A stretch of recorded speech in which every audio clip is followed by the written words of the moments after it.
Hello students and welcome to Best Learning Classes. Today we are going to discuss the questions of the chapter number 5 of your accountancy book from question number 69. So let's get started.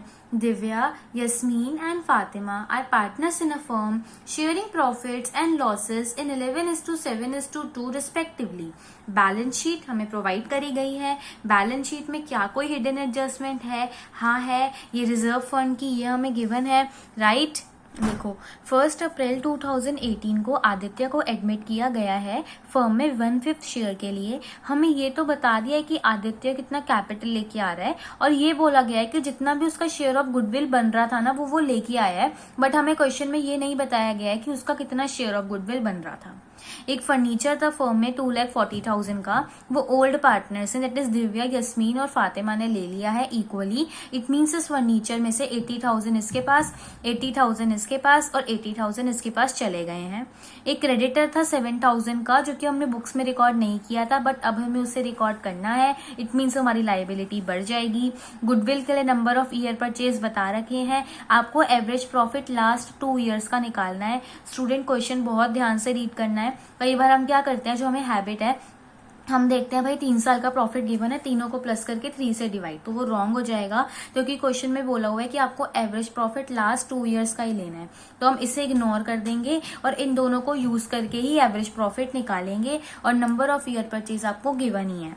Aditya के admission के time पे जो यस्मीन है वो भी अपना fresh capital लेके आई है. तो देखो स्टूडेंट, कई बच्चे ऐसे सोचते हैं कि सिर्फ जो न्यू पार्टनर एडमिट हो रहा है वही फ्रेश कैपिटल ला सकता है. तो ऐसा कोई केस नहीं है. ओल्ड पार्टनर्स भी फ्रेश कैपिटल लेके आ सकते हैं जो कि यस्मीन लेके आई है.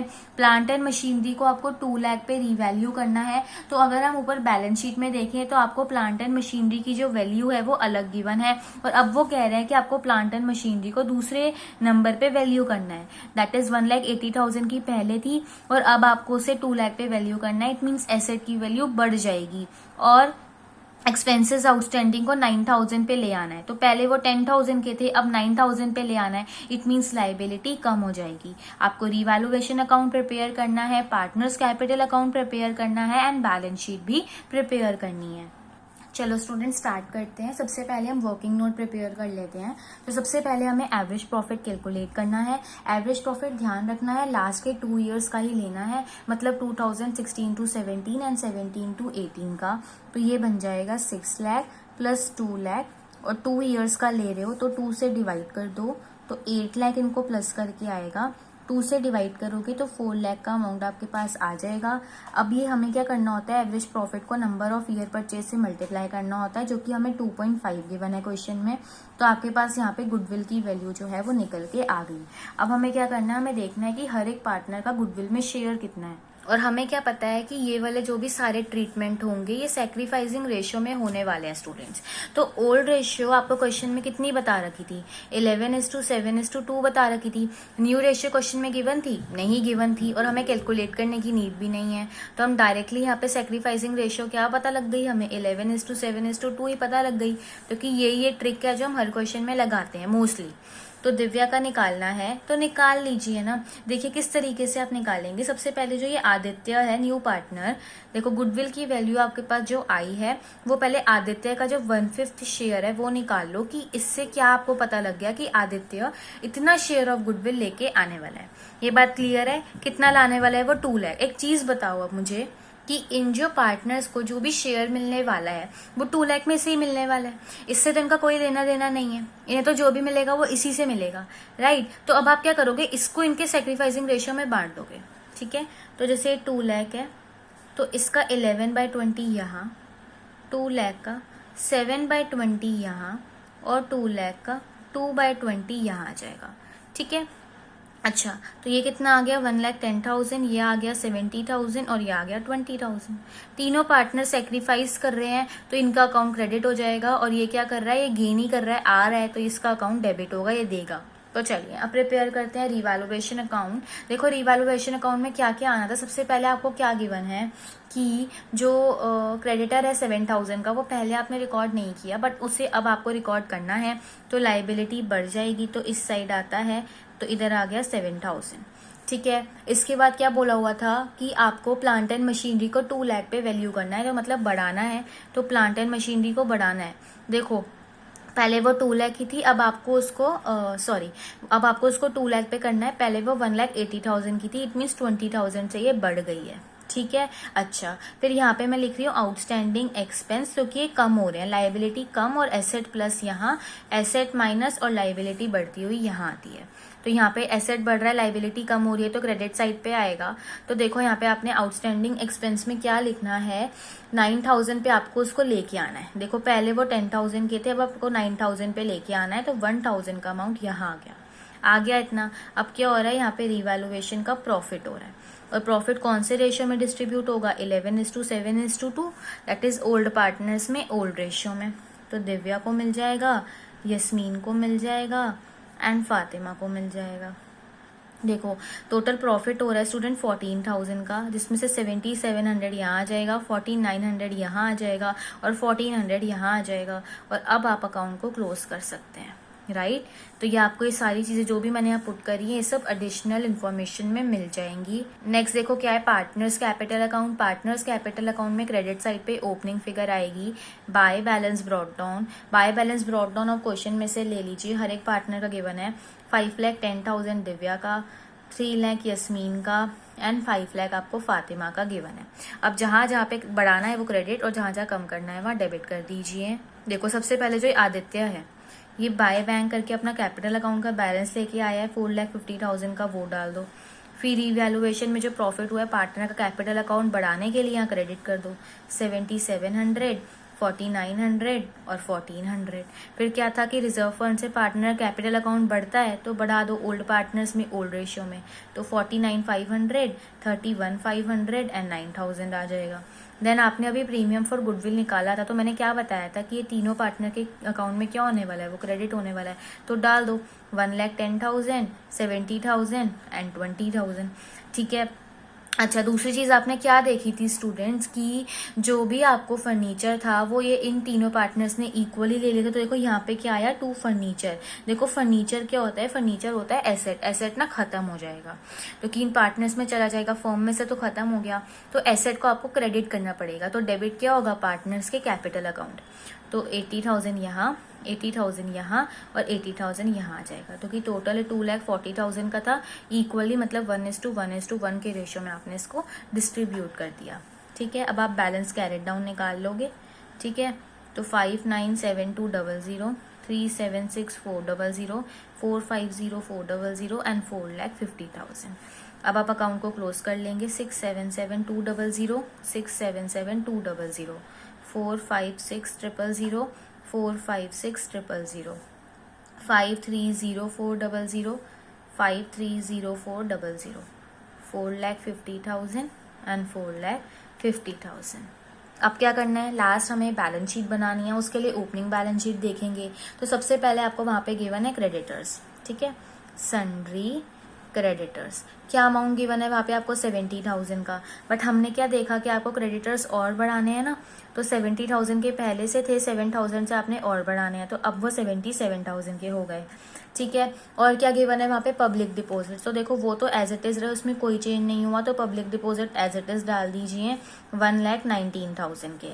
इसके बाद आपको वहां पे क्या गिवन है, रिजर्व फंड वो खत्म हो गया। आउटस्टैंडिंग एक्सपेंसेस की अगर बात करें तो अब वो कम होके 9,000 पे आ गए हैं, है ना, तो यही हमें बोला गया है। अच्छा, इसके बाद नेक्स्ट क्या बोला हुआ है आपको, कैपिटल अकाउंट। तो कैपिटल अकाउंट डाल दो जो भी अभी आपके पास बैलेंसिंग फिगर निकल के आई है, दिव्या, यस्मीन, फातिमा एंड आदित्य, राइट। तो 5,972,000, 3,76,400, 4,50,400 एंड 4,50,000, टोटल करके 1,874,000 आ जाएगा। ये सब करके आपकी लाइबिलिटी साइड फिनिश हो गई।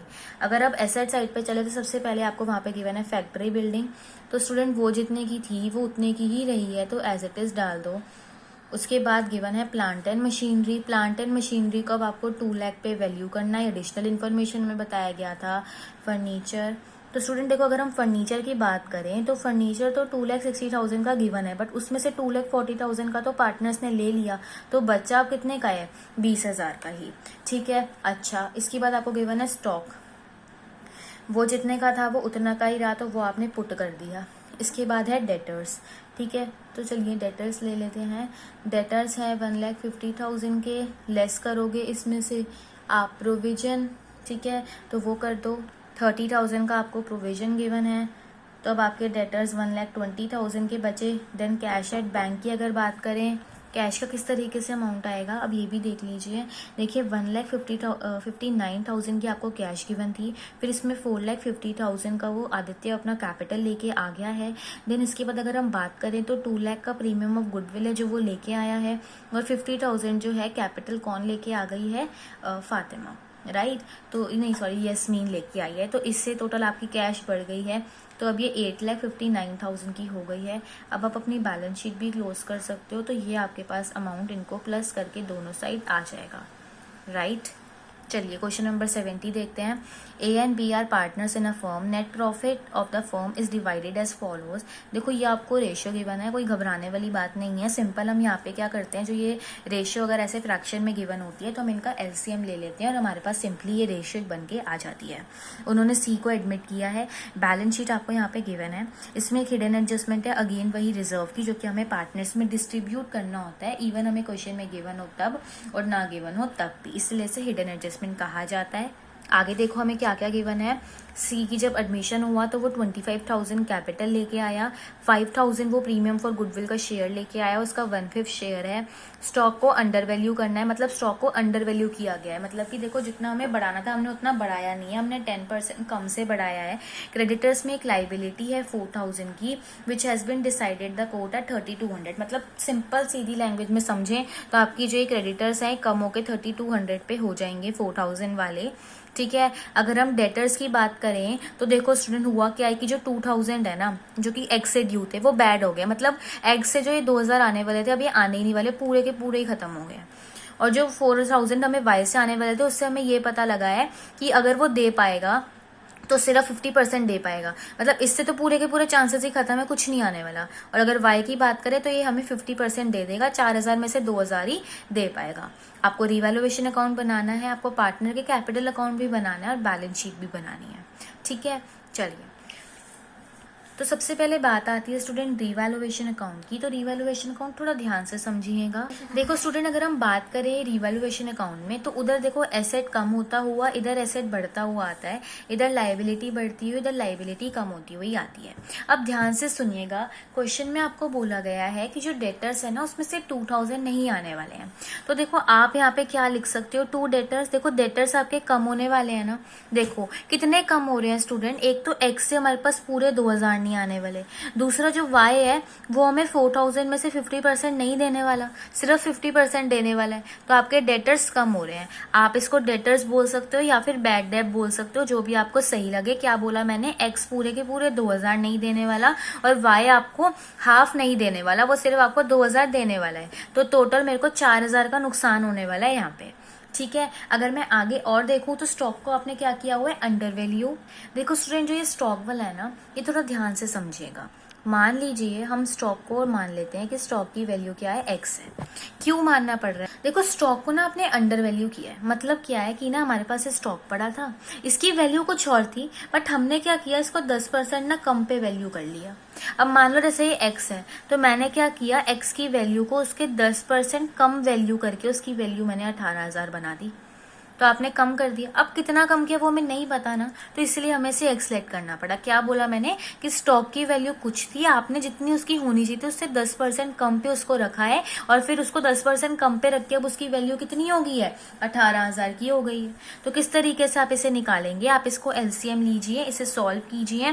देखिए आप यहाँ पे 100 ले लेंगे तो ये बन जाएगा 100x माइनस में 10x इज इक्वल्स टू में 18,000, ये बन गया 90x इज इक्वल्स टू में 18,000 मल्टीप्लाई में 100। यहाँ से आप x की वैल्यू निकालेंगे तो 20,000 आपके पास यहाँ पे वैल्यू क्या है, निकल के आ जाएगी। तो देखो स्टूडेंट, आप यहाँ पे क्या मेंशन करेंगे कि हमें क्या करना है, अंडर वैल्यू किया हुआ है तो इट मीन्स अब आपको स्टॉक की वैल्यू बढ़ानी पड़ेगी उसे सही करने के लिए। तो कितने से आप बढ़ाएंगे? देखिए हमें ना स्टॉक की वैल्यू 20,000 करनी है, अभी आपने 18,000 रखी हुई है तो मतलब 2,000 से आपको स्टॉक की वैल्यू बढ़ानी पड़ेगी। ठीक है, फिर बात आती है क्रेडिटर्स की, जो कि उन्होंने हमें क्या बोला कि क्रेडिटर्स को जो 4,000 के थे अब उसे 3,200 पे लेके आना है। तो 800 से आपकी लाइबिलिटी कम हो रही है तो क्रेडिट साइड पे आपने इसको भी पुट कर दिया। और अगर इसके बाद देखें तो और कुछ भी नहीं बचा है तो सिंपली रिवैल्यूएशन में लॉस हो गया है तो वो पार्टनर्स में डिस्ट्रीब्यूट हो जाएगा। रेशियो आप देखें किस तरीके से इसमें कैलकुलेट करने वाले हैं वो निकाल लीजिए, क्या करके, एलसीएम लेके। देखो आप किस तरीके से लेंगे, जैसे 1/2 और 1/3 है ना, तो एलसीएम ले लीजिए, 6 आ जाएगा तो ये 3:2 बन जाएगा, मतलब 3/6 एंड 2/6। तो हम रेशियो अल्टीमेटली क्या बन गई, 3:2, राइट। तो देखो ए और बी में लॉस चला जाएगा, तो लॉस हो रहा है 1200 का, इसमें से 720 यहाँ चला जाएगा और 480 यहाँ चला जाएगा। अब आप इसे क्या कर सकते हो, क्लोज कर सकते हो, राइट। अब बात आती है पार्टनर्स। देखो पार्टनर्स कैपिटल अकाउंट में जो ओपनिंग फिगर होती है वो क्रेडिट साइड पे आती है, तो यहाँ आ जाएगा बाय बैलेंस ब्रॉट डाउन। ये बाय बैलेंस ब्रॉट डाउन की फिगर आप बैलेंस शीट में से ले लेंगे। तो ए की गिवन है 50,000 और बी की गिवन है 40,000। ठीक है, उसके बाद क्या है स्टूडेंट, बाय बैंक करके, जो कि हमें एडिशनल इन्फॉर्मेशन में बताया गया है कि सी जो है वो 25,000 एज कैपिटल लेके आने वाला है। ठीक है, फिर मैंने आपको क्या बताया कि रिजर्व है जो कि हिडन एडजस्टमेंट गिवन है, जो कि पार्टनर्स में ओल्ड रेशियो में डिस्ट्रीब्यूट होगा। तो 6,000 यहाँ और 4,000 यहाँ पे आपको देखने को मिल जाएगा। इसके बाद स्टूडेंट प्रीमियम फॉर गुडविल, जो कि हमें इस बार कैलकुलेट करने की नीड नहीं थी क्योंकि वो क्वेश्चन में आपको ऑलरेडी गिवन था और ये और किसी नहीं बल्कि 3:2 के रेशियो में ही डिस्ट्रीब्यूट होने वाला है। तो कि ओल्ड रेशियो आपने अभी खुद कैलकुलेट करी कि 3:2 है, तो सेक्रीफाइसिंग रेशियो भी 3:2 ही हो जाएगी क्योंकि न्यू रेशियो में क्वेश्चन में गिवन नहीं है, राइट, इसीलिए। तो देखो कितना ला रहा था वो, 5,000 प्रीमियम फॉर गुडविल ला रहा था, तो उसमें से 3,000 यहाँ चला गया और 2,000 यहाँ पे चला गया। देन देखो रिवैल्यूएशन में लॉस हुआ है, उससे पार्टनर का कैपिटल अकाउंट कम होगा, कम करने के लिए डेबिट कर दो, 720 यहाँ और 480 यहाँ चला गया। अब आप बैलेंस कैरेट डाउन निकाल दो, 58280, 45520 एंड 25,000। अब आप क्या करोगे, इसको भी खत्म कर दो, 59,000, 46,000 एंड 25,000। दैट्स इट, ये भी फिनिश हो गया। तो अब लास्ट क्या रह गया, बैलेंस शीट, जो कि हमें 1 अप्रैल 2022 को बनानी है। तो उसके लिए हम ओपनिंग बैलेंस शीट पे जाएंगे। सबसे पहले वहाँ पे कैपिटल अकाउंट से गिवन है तो वो ले लीजिए ए, बी एंड सी। तो 58,280, 45520 एंड 25,000 टोटल करके ये अमाउंट आपके पास यहाँ पे आ जाएगा। ठीक है, इसके बाद आपको वहाँ पे क्या गिवन है, रिजर्व। तो रिजर्व नहीं डालेंगे क्योंकि रिजर्व तो अब खत्म हो गया। अगर बात करें स्टूडेंट क्रेडिटर्स की, तो क्रेडिटर्स में तो हमने 800 से उसको कम किया है ना। देखो क्या है ना, देखो हम यहाँ पे क्या कर रहे हैं, उन्होंने क्या बोला था कि 20,000 में से ना कोई 4,000 की लाइबिलिटी है जो कि अब 3,200 पे हो गई है। तो अल्टीमेटली जो आपके क्रेडिटर्स है वो 800 से कम हुए हैं, तो अब ये 19,200 के बचे हैं। ठीक है, इसके बाद आउटस्टैंडिंग एक्सपेंसेस आपको वहाँ पे गिवन है तो वो आप एज इट इज पुट कर दो 5,000 के। ठीक है, अगर हम इस साइड आए तो आपको सबसे पहले गिवन है बिल्डिंग, तो उसका तो जो अमाउंट था वो वही रहा, तो आपने वही पुट कर दिया। देन आपको गिवन है प्लांट एंड मशीनरी, तो प्लांट एंड मशीनरी की वैल्यू 30,000 की गिवन है तो वो भी उतने की रही, वैसे ही पुट कर दीजिए। अगर हम बात करें स्टॉक की स्टूडेंट, तो आपने क्या किया कि 18,000 का था, बट एज हमने देखा कि इसको अंडर वैल्यू किया हुआ था और हमें 2,000 से बढ़ाना है तो वो हमने अब बढ़ा दिया और इसको 20,000 पे ले गए। ठीक है, इसके बाद गिवन है आपको डेटर्स, तो डेटर्स हमने अल्टीमेटली देखो 22,000 के थे, उसमें से 4,000 कम किए हैं, 2,000 एक्स से नहीं आ रहे और 2,000 वाई से नहीं आ रहे, तो ये 18,000 की ये बन गए हैं। ठीक है ना, इसके बाद अगर बैंक की बात करें तो बैंक की देखो 5,000 का पहले से बैंक था, 25,000 वो कैपिटल ले आया है, 5,000 वो प्रीमियम फॉर गुडविल ले आया है, तो अब 35,000 का आपके पास बैंक में अमाउंट हो गया। दोनों साइड टोटल कर लें तो 1,53,000 बन जाएगा। तो स्टूडेंट क्या था ना कि वैसे तो ये क्वेश्चन बहुत सिंपल है, बस दिक्कत एक आती है स्टॉक वाले में ही। तो सिंपल सा समझिए कि आपने ना उसको अंडर वैल्यू किया हुआ था, कम वैल्यू किया हुआ था, हमें ये नहीं पता कि क्या अमाउंट था जिसपे आपने 10% निकाल के उसे कम वैल्यू करके 18,000 का बताया हुआ है, उसको हमने एक्सलेट कर लिया, 10% कम किया, जो भी रेट आपको गिवन हो गया वो यहाँ लगाएंगे, सिंपली एलसीएम लेंगे और कटिंग करेंगे, इसे सॉल्व करेंगे, आपके पास ये अमाउंट आ जाएगा। तो इतना होना चाहिए था, जितने पे वैल्यू किया हुआ है वो देखोगे और अपना रीवैल्यूएशन अकाउंट में डाल दोगे और बैलेंस शीट में भी डाल दोगे। होता क्या है ना कि अगर एक भी आइटम गलत हो जाता है ना तो उससे हमारा रीवैल्यूएशन गलत होता है, पार्टनर्स कैपिटल अकाउंट में कम बैलेंस चला जाता है, एंड देन बैलेंस शीट में कैपिटल अकाउंट भी गलत हो जाता है और उस एसेट या लाइबिलिटी की वैल्यू में भी हम लोग डिफरेंस कर जाते हैं। तो इसलिए हर एक चीज को बहुत ध्यान से करना बहुत ही ज्यादा जरूरी होता है इन क्वेश्चंस में, क्योंकि ये सारे अकाउंट आपस में लिंक्ड होते हैं। So that's it for this video students. I hope आपको ये दोनों क्वेश्चन अच्छे से समझ में आ गए होंगे। Still if you have any doubt you can ask me in comment section, and if you find this video useful then please like, share and subscribe my channel.